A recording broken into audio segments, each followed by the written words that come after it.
ሱሲ በመጨረሻም እንግዲህ ናሆምን ጠርታ የቤት ሰራተኛይቱ መጥፎ እንደሆነች እና ምሩን መጉዳት እንደምትፈልግ የምነግረውም ነበረ። ናሆም ግን ሊያምናት አልቻለም።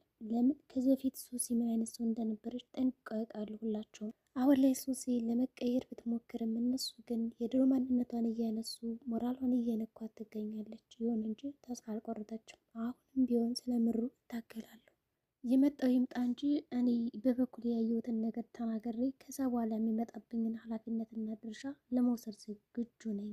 እንደገና ደግሞ ከአይምሮ ጥያቄ እንዲሁም ደግሞ ነፃነት እኔ ነፃ ልሆን እችላለሁ። ስለዚህ እኔ መናገር አለብኝ በማለት እንግዲህ ለናሆም ሄዳ ነግረዋለች። ናሆም ሊያምናት አልቻለም። ስለዚህ አሁን የሱሲ ምንም አይነት እጅ የለበትም። ጥሩ ሰው ደግሞ እየሞከረች እያለ ግን ደግሞ እነሱ እየረዷት አይደለም።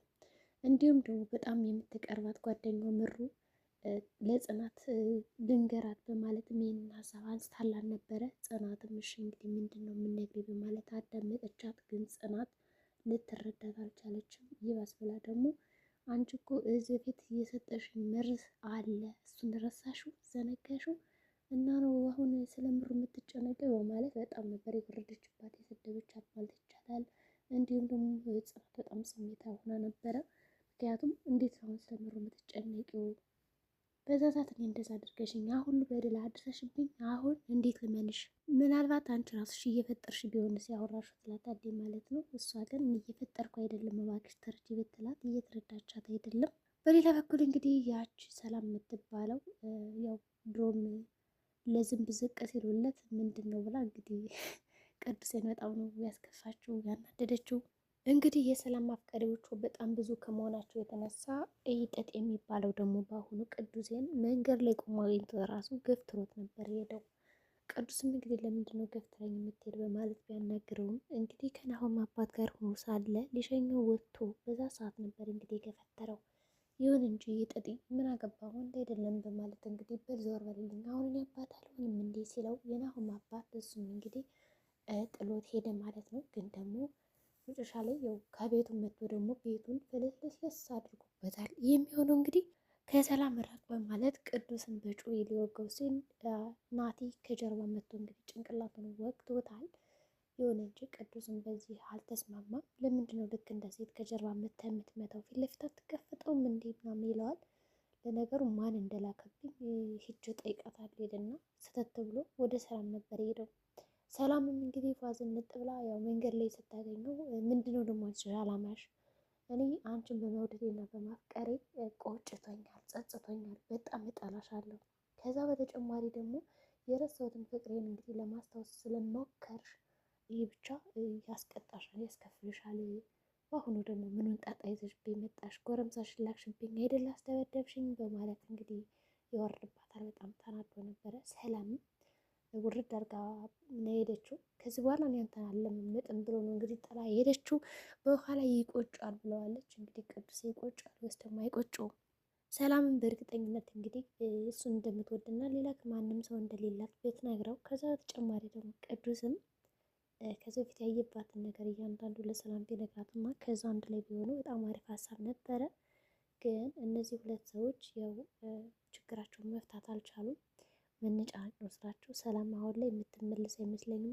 ወደ ቅዱስ ራሱ የምትመጣ አይመስልም። ምክንያቱም አምራለች። ድሮም እኔ እንጂ የምከተልህ አንተ አይደለም በማለት ነበር እንግዲህ የተከታተለችው እና ጥላ ሄደችው። እንግዲህ ቅዱሴን በጣም ስሜታዊ ሆኖ ስለነበረ ወደ ቤት ሲመለስ ናቴን ከቤት አባሮታል። አንተ ሁሌ እኔ ጥገኛ ነህ፣ ስለዚህ ናውጣ ከቤት የትም የት እዚህ ቤት ውጣልኝ በማለት እንግዲህ በጣም ተናዶ እንዲወጣ አድርጎታል ማለት ነው። ናቲም በዛ ድቅድቅ ጨለማ ወጥቶ ቁጭ ብሎ እንግዲህ ሲያስብ ነበረ። መሄጃ የለው ምን የለው። እንደገና የሞተ ጓደኛውን እንግዲህ ሲያስታውስ ነበረ።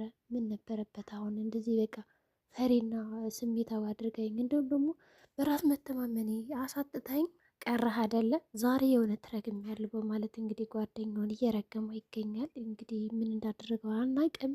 ይሁን እንጂ ኪራና ጽናት ተኝተዋል። ምክንያቱም ሌሊት ነው። ጽናት እንግዲህ ከተጋባን በኋላ እንደው ልጅ ብንፈልግስ ብንወልድስ እንደው ይሄ ቤት ሞቅ ብሎ ሸብረቅ ብሎ ምናምን በቃ የሆነ አጫዋች ነገር ያስፈልግንም ትላለ ብላ ማክረዋለች ኪራን። ኪራ ደግሞ ስሙ ያስፈልገናል፣ ግን ደግሞ እኔ ራሽን እንድትጥይ አልፈልግም፣ ስለዚህ ምንድን ማድረግ ያለብሽ ትምህርትሽን ካቆምሽበት መቀጠል አለብሽ ላታል። እንግዲህ ጽናት ትምህርት ቤት ትገባለች ወይስ ደግሞ ልጅ አሳድጋለሁ ብላ ትቀራለች። ይሁን እንጂ ጽናትም እንደዛ ከሆነማ ሽው ማለት እንግዲህ ትምህርቷን ልትማር ተስማምታለች። እንግዲህ ቅናት ካልመጣ እነኪራ መካከል ከተማረች አሪፍ ነው። በዛ መካከል ደግሞ ልታረግዝም ትችላለች። ሰው እንዴት ነው የምትማረው? ግን ያው መፍትሄ ያጣል። እሷም እንግዲህ እኔ አመሰግናለሁ የኔ አበረታች ባለቤት እያለች እና ደጋፊ እያለች ስታመሰግነው ነበረ። በሌላ በኩል እንግዲህ ያው እነ ሰኒ ዛሬ ጠላታቸውን በግልጽ አውቀዋል። ማን እንደሚያስፈራራቸው እና የተለያየ ደብዳቤ ወረቀት እየሰጠ የጻፈ ፎቶ ምናምን ብቻ በጣም ሲያረብሻቸው ነበር። አሁን ላይ ግን በጣም መቶ ፊት ለፊት ተጋፍጧቸዋል። ጭራሽ እኛ ሰላም ነን ተኝተና አድርናል ተነስተናል ብሎ ባሰቡበት ጠዋት ላይ ሲነሱ ወደ ሳሎን ቁጭ ብሎ ቁርስ እየበላ ጉድ ነው። ቁርስ እንብላ በማለት እንግዲህ ሲያናግራት ሰኒ ራሷን ስታወድቃ ነበረ። ምክንያቱም እንዴት ገባ እዚህ ቤት የሚል ጥያቄ ተፈጠረባት። እንዲሁም ጆከር እኔ አንቺን ለመጉዳት አላስብም አትፍሪኝ እያላት ነበረ። ሰው ያስገባው ሁላ እሱን የመሰላት። ከዛ ራሷን ስታ እንግዲህ እንደምንም አነቃቃችው። እሱም እንግዲህ ጥርግ አድርገው በላ ቁርሱን። ከዛ ወጣልን ቢባል አልወጣም ይላል። ሰኒ ጭራሽ ቤቷን ጥላለት ልትወጣ ነበረ። ያው ጆከርም ልጁ ያለው ከቤትሽ ነው፣ ስለዚህ ማስወጣት አለብን ልጁን ከቤት እና እንደዚህ መሆን የለብሽም። ስለዚህ የሆነ ነገር ማድረግ አለብሽ እንጂ በተለይ ደግሞ የፈራሽ ማስመሰል የለብሽም። የሆነ ከፈራን በእርግጠኝነት ብዙ ነገር ሊያደርግን ይችላል። ስለዚህ እንደዚህ መሆን የለብሽም፣ ጠንከር በይ ይላታል።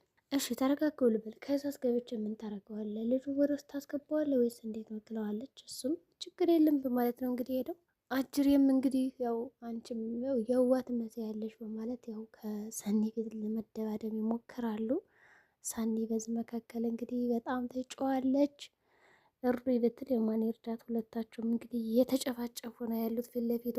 ጀግና ጀግና ሲያጫወታቸው ነበረ። ከዛ እንግዲህ ሰኒ ወጣች ማለት ነው። ከዛ እንግዲህ ያው ጆከር ተከታትሏት ነው የወጣው።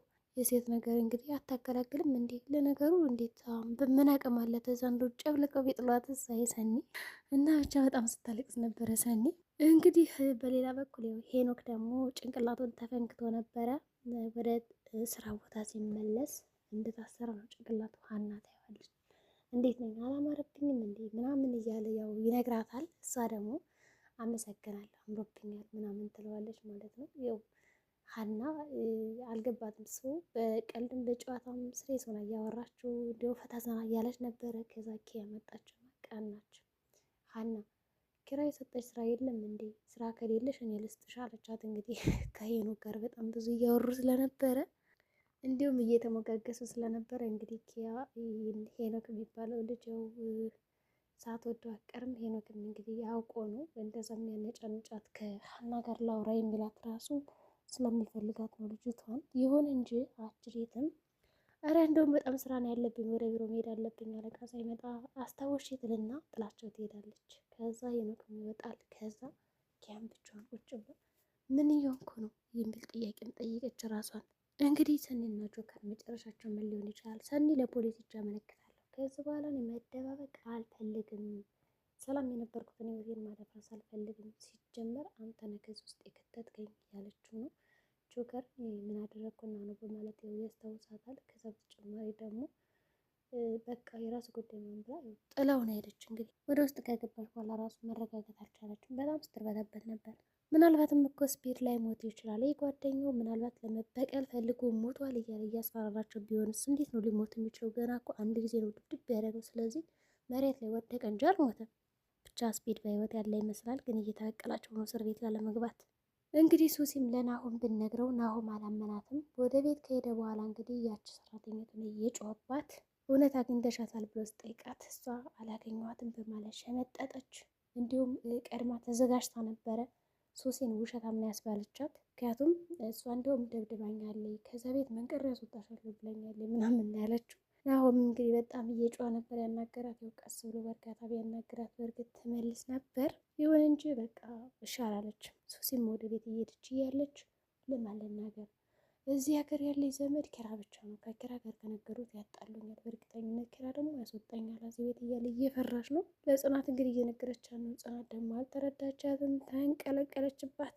እንግዲህ ሰራተኛይቱም ገና አሰቃይሻለሁ እያለቻት ነው ምሩን። ናሆም ካሜራ መግጠም ነበረበት ከመኝታ ክፍሉ ላይ። ከዛ የምታደርገውን እያንዳንዱን ነገር ማየት ይችል ነበረ። ሶሲ ምንድን ነው ያለችው? ያች አልጋ ላይ እየተጋደመችው ሚስትህ ብዙ ተጋድማ እንዳቀር ነው ያለችው። ይሄ ነው ደግሞ በጣም ያናድደው እና እንዳያዳምጣት ያደረገው ነገር። እንግዲህ ሀዊም በጣም አስፈራርታን ነበረ ምሩን። ከዛ በኋላ ጥላን ሄደችው። ምሩም እያለቀሰ ነው ያለችው። ፈጣሪ ወይ በመጨረሻው በፈጣሪ ላይ እንደው በሰዎች ጣልከኝ፣ ኧረ እባክህ እባክህ ውሰደኝ እያለች እንግዲህ ፈጣሪዋን እየተለማመነች ነው። እንግዲህ የዛሬ ጉዳችን ይህን ይመስል ነበረ። የሀዊ ድፍረት እንዴት ነው? ይጋለጣል ስራ ወይስ አይጋለጥም? በቀጣይ ወደ የምናየው ይሆናል። እስከዛ መልካም ጊዜ ይሆንላችሁ።